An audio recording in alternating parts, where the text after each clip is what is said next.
आप भ्रष्टाचार अपनी छिपाने की पार्टी बात के करेंगे? सीक्रेट बचाने की कोशिश कर रही है ममता बनर्जी, और इसीलिए वो डॉक्यूमेंट लेकर बाहर निकल आई, बता दिया सबको कि भाई मेरी पार्टी के अरे सीक्रेट कहीं नहीं भ्रष्टाचार जाएंगे। छिपाने का बोले प्रयास हो रहा संजय है। शर्मा जी, फिर बाकी मेहमान भी हैं। गुप्ता जी को शायद जानकारी नहीं है कि अमित शाह जब दक्षिण बंगाल के क्षेत्र में जाते हैं, आसनसोल अंडाल एयरपोर्ट पर उतरते हैं, उनको रिसीव करने कौन कौन से लोग आते हैं, वो लिस्ट यदि आपके पास होगी तो आपने आज जिस संदिग्ध व्यक्ति का नाम लिया वो नाम आप नहीं लेते, नंबर एक। नंबर दो, ईडी की कार्रवाई जो भी आज हुई है, बताइए ना, ये मैंने जो नाम ईडी की लिया है आज उसका जवाब दीजिए ना।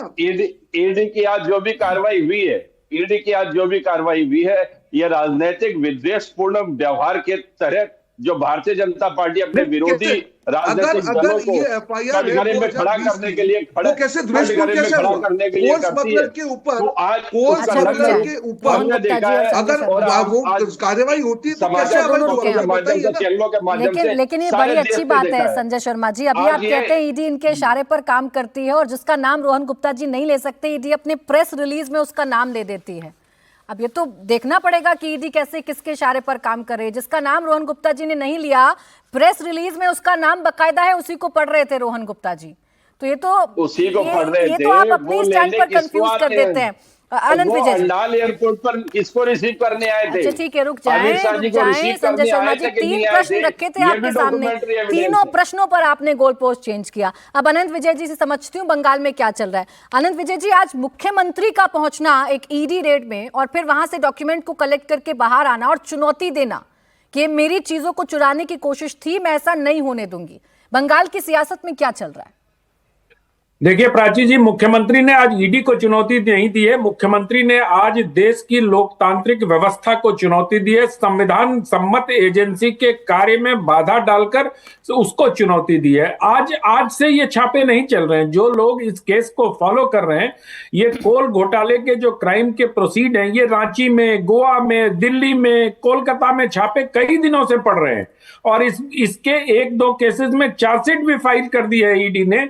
ऐसे में अगर किसी प्रतीक जैन के घर से कोई क्लू ईडी को मिलता है और ईडी की टीम वहां पहुंचती है, तो पहले पुलिस के लोग उनका आई कार्ड जांचने पहुंचते हैं, चलिए यहां तक तो ठीक था, लेकिन उसके बाद पुलिस कमिश्नर पहुंचते हैं, उसके बाद मुख्यमंत्री पहुंचती हैं और अपने साथ वहां से बहुत सारी चीजें लेकर चली जाती हैं। ये एक संदेह पैदा करता है प्राची जी, क्योंकि इस कोल घोटाले की जड़ें बहुत गहरी हैं और इसका दायरा बहुत व्यापक है। ये अगर आपको याद होगा तो ये, एक मिनट रुक जाइए संजय शर्मा जी, मैं कोई राजनीतिक दल का कार्यकर्ता नहीं हूं जो। रुक जाएं संजय शर्मा जी, रुक जाएं। इतने अपने मुख्यमंत्री की तरह धैर्य न खोएं आप, उनकी तरह व्यवहार न करें। ये टीवी चैनल है, यहाँ कोई ईडी का छापा नहीं पड़ रहा है, इसलिए कृपया मैं आपसे पत्थर से देना जानते हैं। रुक जाएं अरे ईट का सर, मैं ईट चला रहा हूं ना, आप पत्थर क्यों खर्च कर रहे हैं अपना? मैं तो ईट चला ही नहीं रहा हूं, मैं तो सिर्फ आपको ये वस्तु स्थिति से अवगत करा रहा हूं। आपको अगर मेरे द्वारा प्रस्तुत किए गए तथ्य ईट लगते हैं तो मैं कुछ नहीं कर सकता उसका। क्यों? मैं एक पत्रकार के तौर पर इस केस को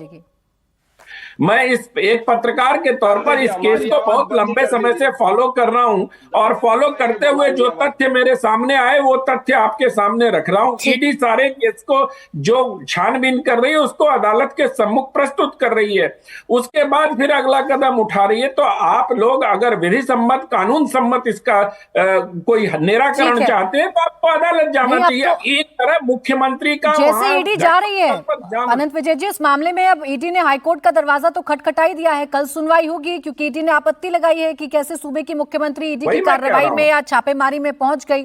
संजय शर्मा जी, आपकी आवाज इसलिए कम कराई थी क्योंकि डिबेट का एक तरीका होता है, कोई एक दूसरे के बीच में नहीं बोलता, तो इसे प्लीज विक्टिम कार्ड के तौर पर मत लीजिए।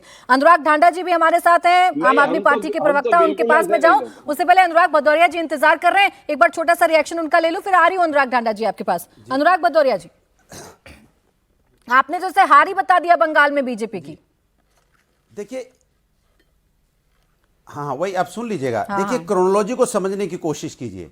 मुझे याद है जब छत्तीसगढ़ में चुनाव होने वाला था तो बड़े ईडी के छापे पड़ते थे, चुनाव खत्म, ईडी के छापे वहां पे खत्म हो गए, मतलब अब सब साफ हो गया, अब सब कुछ वहां ठीक हो गया।